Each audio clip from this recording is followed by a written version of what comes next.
Good morning, LinkedIn. Good morning, YouTube, and welcome to our Let's Build Media episode. I'm here with Danielle Urban and Matthew Ruxton, and we're piloting a new series that we have jokingly referred to as "Let's Build a Dumpster Fire," because we're going to be talking about all kinds of stuff, and that is what it is. How are you guys doing today? I'm doing great. I was just thinking about we have our own talk show now, guys. We I can do know. whatever we Yeah. want. I'm At pretty what point do we committed get to sponsorships? we'll I work on that. I'm pretty yes. committed to Let's Build Dumpster Fire though. I don't think there's any other appropriate name. No, No. I second that entirely. I'm like, that's the name. Oh yeah. No, it's exactly right, and it's the right decision to make because honestly, the whole genesis behind this, and I'll kind of see where this goes, but we were chatting yesterday and just realizing, hey, look, we have all these shows, they're focused on a goal, and sharing that goal is helpful and informative, and yes, we try to be silly here and there, but we don't actually have an outlet to just do that in its complete raw form. And so we were starting to get around about, oh, what's the worst thing you've seen in HubSpot? What's the bingo card of chaos you've seen in HubSpot? As well as other things you're kind of doing in life and technology. And, here we are. And literally 5 minutes ago, we were talking about all the absolute insanity things that go around in like where we live currently across the different parts of the states. Yeah, we've It got East Coast and West Coast here. Yeah, we do. Yeah. Like not even just East Coast, West Coast, but like literally three of the four Three corners of the corners. United States. 3 points. Yeah. We're so not the tri-state area Oh, because like we're like the tri-country area. Yeah, we kind make a of. perfect triangle. Yeah. Yeah. We We just make a need someone from triangle. like Seattle to jump in here. Oh yeah. We need Seattle to jump in here, and then we can have A um rhombus. yeah, we can have someone coming from Texas and do in the middle, and then we can bring back an old joke I had with a couple colleagues a few years ago. Of just like, is the United States a sandwich of like being on the putting a piece of bread on the East Coast and the West Coast? And then we had a friend of ours who lived in Texas drop a piece of bread in where he was, and was just like, now is it a club sandwich? Question mark. And we started a riot inside the office in the best way possible. Oh Actually, man. that's a fun random question. Have you guys ever seen the sandwich alignment chart? Yes. It's gonna Okay. end up at a conversation about if a hot dog a sandwich and or is a Pop Yeah, Tart a sandwich, and like this Yes. always dissolves into I've chaos. seen that. Yes. That's the one. Yeah. Well, I think we should save that for another day. We'll I save that for our special July oh 4th episode. So yep. No. Perfect place to be. No, I agree. I agree with you entirely. So yeah, no, it's that's just kind of where that's the context of the show, everyone. Like that's That's what where we're we're trying to going. do. yeah. Nonsense like that. And so honestly, we've been chatting about so many things that are kind of related to I don't know, HubSpot, life, business, and again, we there's no script, there's no agenda, there's no pre-planning here, and like I don't know, like it kind of We'll spun see off of what the idea. happens. Go ahead. I said, we'll see what happens. We'll see what happens. Yeah, and like honestly, a lot of this spun out of the show we did yesterday, Danielle, which was like So what are fun. we we we improvised a little bit on that. It's just like what are the top three like chaotic things? It's just like actually this was quite entertaining, kind of being on the spot. And so with that, like I'll just kind of ask the question of just like we're all we're coming up on holidays and people are all going to unplug, but like but that's going to end here in 3 weeks, right? And we're going to be back in January. And what is one thing that you're just like, oh gosh, I really cannot wait to just throw profanity at this thing because I don't want to deal with it when I come back in January. I'm trying to think about things I can actually talk about. There are a few that I can't talk about. I understand. Yay for NDAs. Yep. There's so many of those. I mean, well, in HubSpot, I just think my favorite thing is like we just went through. Technically, this would be when our contract renewals will be coming up for one of my companies, and they did theirs early, so we don't have to deal with that nonsense right now, which is kind Nice. of nice. Cool. But But have they moved to seat-based pricing yet, or is that oh no, I coming? just got that email. Yeah. Ooh. That might be top of my list is like navigating my clients moving over to seat-based pricing it's just going to be a lot of learning. There's a huge learning curve to figure out what needs to happen where and what the cost structure is going to look like. And Yeah. I'm like, yep, just swallow the pill now that it's more expensive. I don't know what you're talking about. You just do it, and just you ask for forgiveness, not permission. That's how the saying goes, right? Well, we're at the mercy of HubSpot with that Yeah. Yeah. migration, though. It was like you never know when it's going to happen. You just get an email that says it's coming, Hmm. and then it goes, and hopefully your bill doesn't go up too much. I think they said the transition plan is like they give you a discount on the first year to help with that transition, and then good luck. But we all know, especially at end of year, you can have some conversations. But Hmm. yeah, you can always like this. Pro tip: don't negotiate your contract at the beginning of the fiscal quarter. Like, come on, guys.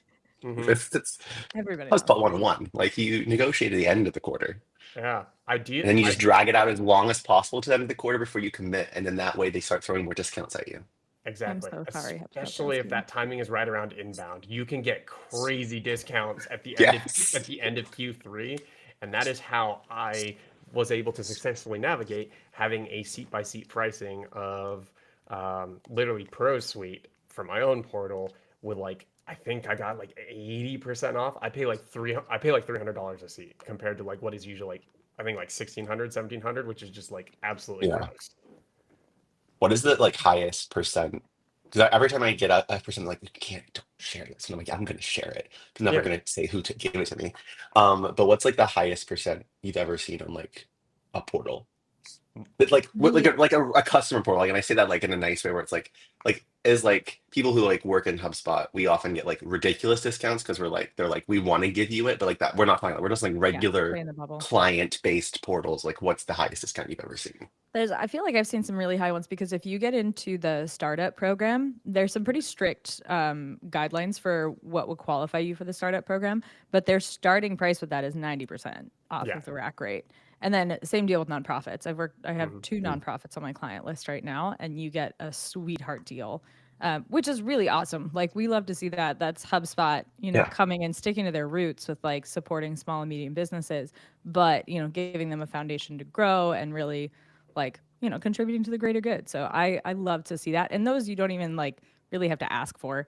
Those are just like set programs that are out there. You can like find Yeah. information on it on HubSpot's website, but those are always really great to see.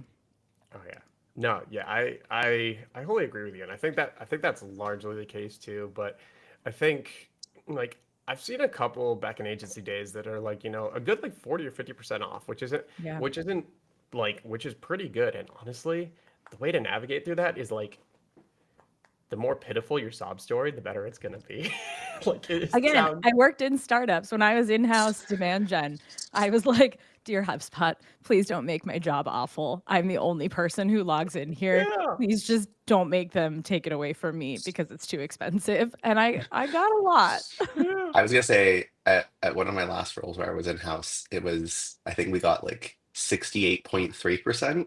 Nice. Wow, you remember that specific number. I love Oh it. yeah, it was because it was such a weird number. I was like, why? They're like, we don't know why it's this number. This is the number finance gave us. I'm like, okay. Um, but I will say, like, on the topic of like sucking up to HubSpot, I found that if you build a really good relationship with your CSM, like, and that I'll say there are great CSMs at HubSpot. I've had Yeah. some not great, some not so great CSM experiences at HubSpot, and like having had good ones is the reason why I advocate for getting new CSMs, which I feel Hmm. terrible. I think I'm like, oh my God, I'm getting someone fired. But I'm like, I like good CSMs are like Makes a really huge helpful at difference. HubSpot. It makes a Hmm. huge difference. And I've had like a CSM that's like just he mailed me stuff. Like I was sad, like I don't have any HubSpot swag. You should send me. And then he's like, here you go, have the magic HubSpot book. Oh, Oh, Which like these are like apparently the stickers are from inbound. I want to clarify that. But right. like this is apparently the magic HubSpot book, I'm told. I showed this to someone and they're like, did you work at HubSpot? I'm like, no. And they're like, those that we don't send those out to customers. And I'm like, oh shit. Ah. your CSM probably took it off their own desk and was like, you know I what? I'm not going to go ask for favors. I was like, Tore oh out my half the God. pages.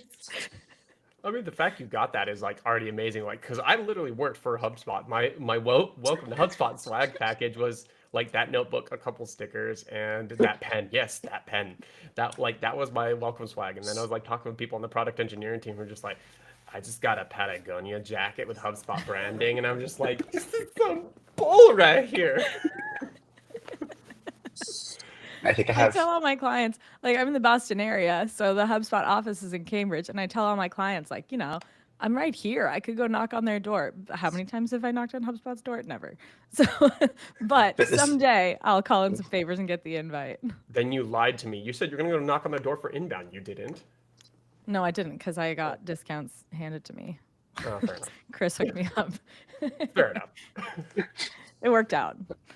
I But mean, no, that's the way, strategy. We're going to way. stay outside their office with a sign, "Please give me swag," I do have and some see how friends that many work there people. because I also went to school in the Boston area, and like at the time that I graduated college, HubSpot was growing like crazy. That was around the Yeah. time that the book was published. Ooh, The unicorn book. I forget what it was called.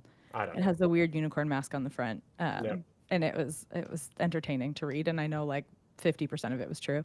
Um, but that was around the time when like HubSpot was at its peak, and so they were having people in their office all the time because there were so many people to be there and hang out with them. They had like beers on tap, and I'm sure they still Yeah. do, but Nope. like pre 2020, that was a claim to fame. Like that's what you did. That was the perk that they put in the job description.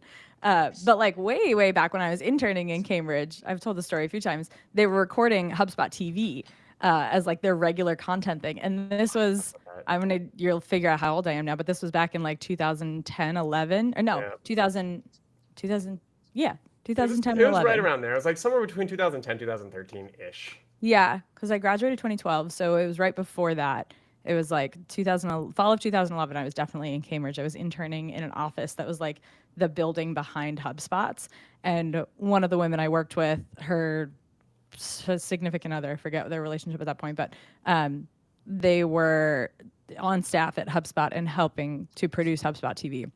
And so we went over a couple times as like our, post after hours thing was like you go over to HubSpot, grab a beer, and stand in a room while they like record this thing and then post it to YouTube. And I went back and watched some of them. It was like pretty good content, especially for the time. Had similar chaos energy to this, maybe a little more Nice. buttoned up, but Well, I it was mean, like it was for entertainment.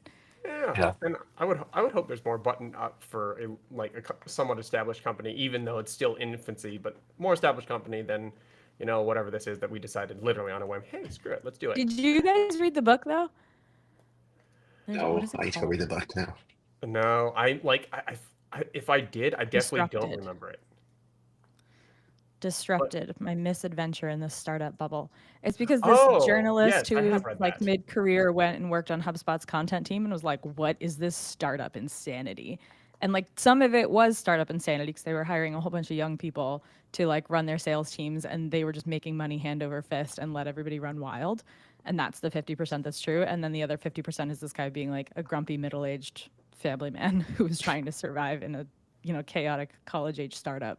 Yeah, I mean, like, welcome to startup life. It's basically like Yeah. it was funny that you mentioned like the beers on tap because it's just like I remember every startup I've ever worked in. It's just like, hey, we have beers on tap. We have like Cold brew. unlimited PTO, and then we cater in every meal that you could possibly want. And like, I'm just like, read between the lines. You're working 80 hours a week. Just a week, Like yeah. this is our way to get around it, so we don't feel as bad. So you can't sue us or make us feel as badly about it.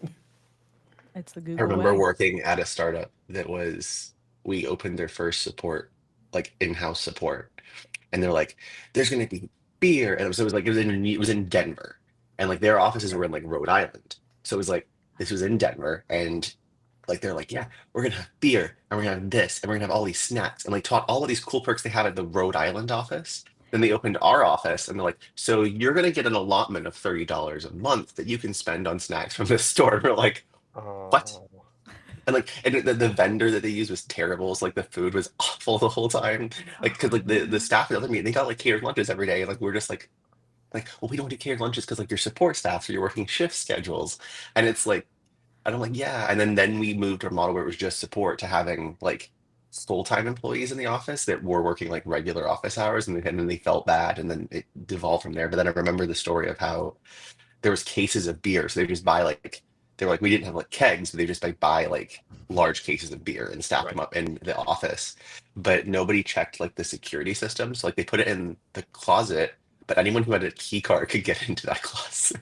It was like so ridiculous. They're like, "What's behind a key card?" And I'm like, I walked up one day and just went bink, and they're like, "You're not supposed to get in there." And I'm like, Stop But They that's it. where you told change me we your keep the accent. paper.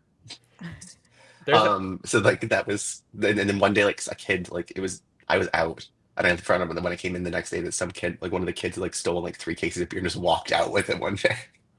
And that oh was the man. He's end like, of but beer in it's the free, office. and I'm like, that's not what that meant. Um, I had a company that did that right, where I was the satellite office. I was at the satellite office with a few other people, and it was a Danish company that had a big office in Denmark, and they had like catered lunches, and it was like a pretty cushy office. And we were like shoved into a quasi closet in a co-working space in Cambridge. Mm, It had windows, but we had like some janky desks that we put up on cinder blocks to make them standing desks, and that was like the official building sanctioned way to make a standing desk. yep. But they took care of us. Like that company really took care of their employees, and so for us Boston-based employees, they just had us expense our lunch every day, and we didn't even need to find beers because I think the co-working space had it, or like yeah. we would just go out and Were expense you in it. a WeWork? Because I mean, we all know how crazy No, WeWorks were I know it was not a back WeWork. It then. was the Cambridge Innovation Center. So it Okay. was a little more pulled together. I think they had like government grants, so they had to be pretty You have to have polished. some control. It's like the university ones that are like the university think tank where you can work here as a professional but adhere to our rules or else we will tell you to adhere to our rules again. And that's about as far, much as we're gonna do, but still tisk tisk. Yeah. The shame should be enough of a punishment for you. Yeah, exactly. Some like I can only imagine like the office staff just like sitting in the corners, just like every time you hear the bell go ding, you're just like, oh, someone's been shamed. Yes, We need that a is a bell for hardcore this throwback show. reference for anyone who's Yeah. actually can pay attention to that one. Oh man, no, Oh my but gosh. I digress. That's what the show is. We just always digress. Yeah, it's just Exactly. entirely a squirrel running production. Yeah. Oh, honestly, oh yeah, we could definitely name the show that too. It's just like, oh yeah, let's build a digression system, but I digress, and that's kind of the segue to the next And then whatever. do we get a segue counter every time someone says segue to Oh, segue to the wrong topic?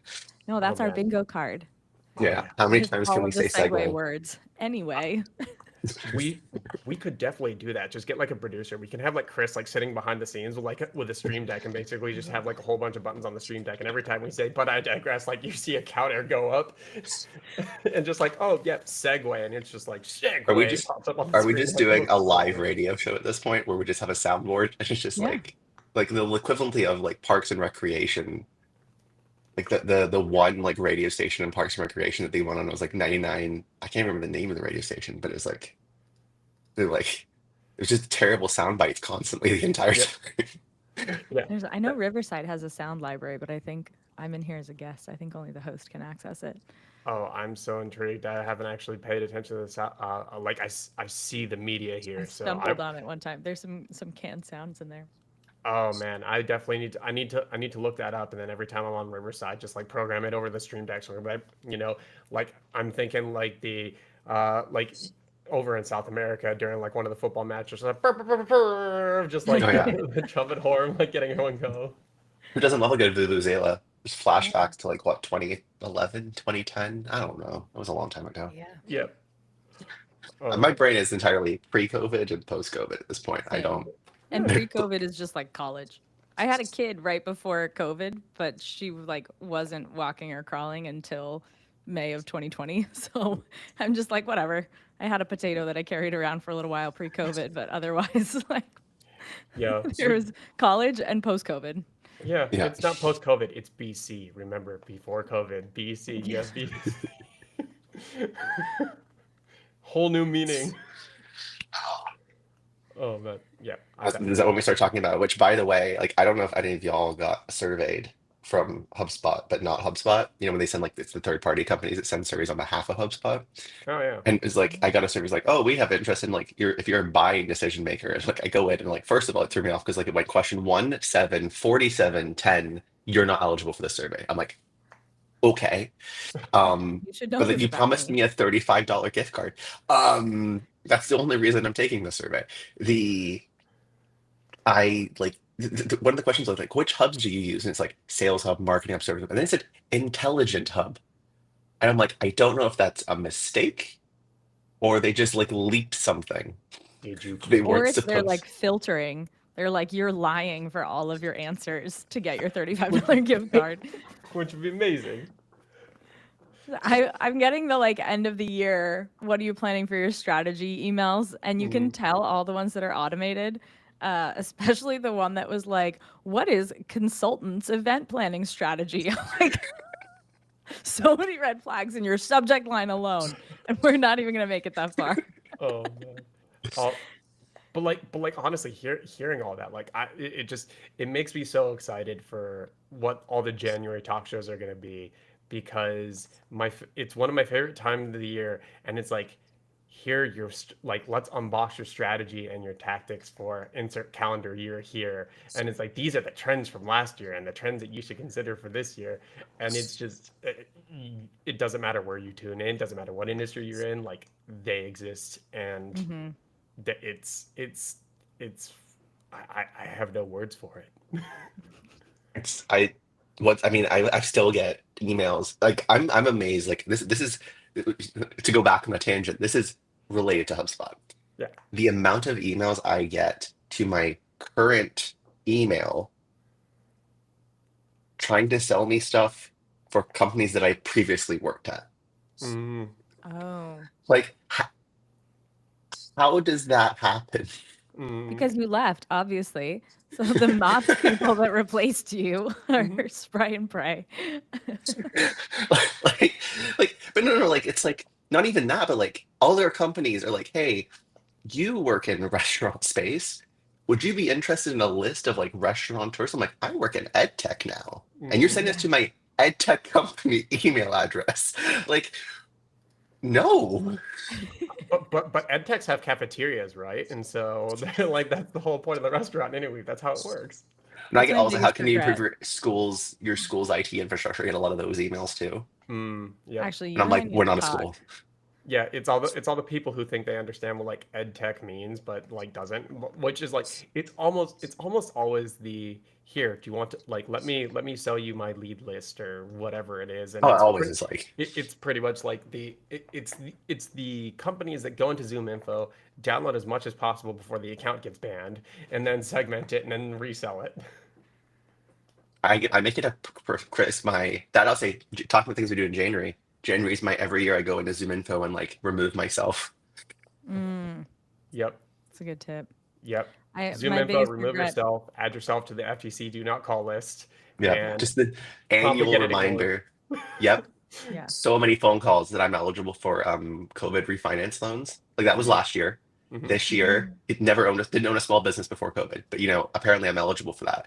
right. And then now it's like I could like get like $60,000. Apparently I already applied for and it was approved, but you're Ooh. calling me to tell me to finish that paperwork Okay. Right. Well, when you get the 60 money hit, times a day. Yeah. Back Oh, to cafeterias because I can't leave that one alone. oh, I please took don't. like a little quarter life crisis career pivot and went to culinary school and got a culinary certificate. So I can say I'm a trained chef. Nice. And then worked at the culinary school for a year. So talk about ed tech, that was a train wreck. I helped them migrate to a new student management platform and they had no documentation and I basically wrote them documentation. They tried to hire me, like the software company tried to hire me because they were like, oh wait, you did that really well. Can you do that for us? But working at a culinary school, my office was above 4 kitchens. Every day at about 2:30, 3 o'clock, I got to go downstairs and sample what all of the students made. Mm. And their first classes were food safety, so usually it was good to eat, and if it wasn't, someone would tell me. obviously, But it like was it's like really depends good. like what level, what class it is. Like if we're talking like 200, 300, like that they know not to like cut their fingers into food, versus like, It was like, you don't go downstairs for the first 3 weeks, and then once they get into the good stuff. But I was the one that cut my finger open, so I can't shame anyone for fair that. enough. It was the only Yeah. one in my class who had to go to the ER, so I get that claim to fame. Oh no, but hypocrisy's fun. But oh no, anyway. Oh no, that's the best way to go about it. And hey, that's Cutting that's not a bagels is bad really place to be. dangerous. I, That's where the hole in the middle is for. You put your finger through it and then yeah. No, cut. someone made bagels and brought them in because I think we had like made cream cheese or something. There was some reason that we were having bagels, and she was cutting them. My friend that made them was like cutting them into her hand, like sawing towards herself. And I was like, girlfriend, you're gonna cut your fingers open. Let me do that. So I took it, set it down on the counter, and then tried to cut through it this way and cut through the tip of my thumb. And then I was That's like, beautiful. you're bleeding, and now I'm bleeding, and my bleeding's a lot worse. Oh, I just had The flashbacks directors to are when like, I oh God, get in the car. I just had like really bad flashbacks now to like when I worked at Starbucks. Ooh. did you cut your finger open in Starbucks? No, but I got really good. So like working food service teaches you one way, which is how many times do I not have to wash my hands? And that sounds disgusting, but like you really get tired of washing. Like, you have to wash your hands Yeah. so often. So like, how could I avoid doing it? So you get really good at cutting bagels while using tongs, because you're like, I'm not gonna cut. If I don't have to change my gloves, I don't have to wash my hands. And like I got good at that. And then like the managers insisted you get that dumb like Williams Sonoma bagel cutter. That's just the one that like has like the blade in the It's the middle, one that goes. and all it does is, but it squishes bagels because you Yeah, remember everything that it comes to does. Starbucks. Spoiler for anyone who cares about Star Wars baked goods, it's all frozen. Like I don't know Yeah. why anyone thought otherwise, but it comes frozen. If it's not thawed correctly, like it just squishes the bagel. That happens even if they are thought correctly. Those things don't stay sharp. No, No. no. You do one cut and the blade's just like I can't eat anymore. Well, you have I to, because like Not remember they're unless you also like like not unless you take the cutter and like pre-cut. put it in a whooshed off blade or something like that. Well, yeah, Yeah, like also they're pre-cut, but sometimes the pre-cut is like terrible. Like it's Uh-huh. like way off, and like the blade is like yeah. goes. It will only go in like there's like a 1% gap where the blade's gonna go. So if the cut's not there, it's just gonna squish the back of the bagel down. Like I don't There's a know what bagel anyone chain here in expected New more. England. I forget if it's Finagler Bagel or Brugger's. One of them has this like on their line, they have this machine that like slices, it's like a saw. It cuts straight through the bagel. So they like drop it in and then it shoots it to the other Oh, side I've of the seen this one. service counter. And That so sounds it ends up awesome. slicing it highly effectively and you don't have to touch it because you just drop it in the top and hope it hits the Bing! right 1% spot in the middle of the bagel. But the entertainment is that you have a bagel flying across the whole storefront. I mean, like Love that. more bagelries should do something like that. Like literally just have like a table saw that's like mounted at like a 90-degree angle, and then a conveyor belt that's moving quickly, and the bagels are on it. It's just like, and it's just like and it just like shoots it off a ramp and then onto your plate, and you're just like, that was fun. All right, some MIT folks need to get on that. Yep, yep. It's not an accident waiting to happen, I assure you. Not at Yeah, all. not Exposed like to 50 anybody. OSHA violations just waiting to happen. Only if you touch it. So it's for spectacle only. There's Well, there's so a the thing like is, forfeit box around it. no, You're no, not you should in. put a sign up that says if you touch this, you'll die. Yep. Once you put the sign up, you've done your due diligence. Yeah, of Exactly. course. It's the reason we say, the coffee's hot. Yeah. Yeah. So you Or don't don't see touch your data. McDonald's. Oh man. Oh, that's a good way to go. And like Damn, my honestly, coffee's cold. oh well, throw it in the microwave My for three coffee's been minutes cold and then all put a day. warning label on it. Uh, but I digress, and probably for the last time. But yes, well, hope you enjoyed that nonsensical because I'm realizing now that I've completely lost track of time, and we're already at a half of an hour, which is incredible. We're trying to keep these things at a reasonable time theoretically. So, I can't wait to put this transcript in an AI. See what it oh comes man, out with. Daniel, Matthew, and Brian talk about bagels. How they relate to your HubSpot life cycle stage. Hold on, we gotta like throw in some like life cycle stage. Flywheel. Just start saying flywheel is the buzzwords. saw. Flywheel is the saw, and then the lead is the bagel So flying across really, the like counter. bringing it all together. When we talk about bagels, we're really talking about the flywheel. Uh-huh. And when we talk about your fingers getting cut off, that is you inserting your salesperson into the lead and then being so invested in it that you're willing to take an injury. Wow, we sound like one of those really unhinged LinkedIn posts. It's like, I went to a bagel Got factory, and here's married. 5 things that taught me about running a SaaS business. Honestly, I'm okay with that. That's kind of like that was kind of the thought behind what I wanted, like what I was thinking the show could be, just like literally taking that to like the 11th tier of just absurdity. Oh my God. Oh man. Yeah, I'm Yeah. here for that. So, but Right. yes, thank you all for joining us. Raging We race. just wanted to throw this nonsense out and tease it because we're going to be doing this more frequently, probably weekly, starting in January. And join us then or don't. I honestly, whatever. We're hoping to get some, Who we're hoping, cares? yeah, we're hoping to share some We're having entertainment fun. as well as some knowledge, or sometimes neither, or both. And regardless of the scenario, we're having fun. That's the goal. Uh, but until next time, enjoy your time off, and please, please, please, please, please, don't cut off your thumb with a bagel like Danielle.